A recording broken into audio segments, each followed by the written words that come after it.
Ayan, gandang hapon guys. Nandito tayo sa Sitio Buhuan. Ayan ay bundok ng Sapang Uyang. Ayan. Guys, ang lupit ng punong kahoy. Bakit ganun? Hala. Para siyang may power.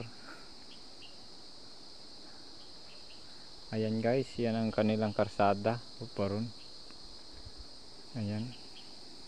Daw balikan natin yung kahoy. Ay ganun pa rin.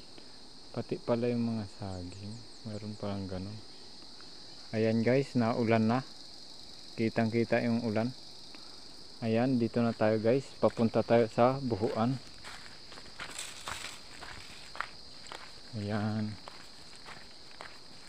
Huwag kayong magtaka guys kung bakit ganyan yung ating camera. Nagkikinang-kinang. Nag-violet na, nagre-red.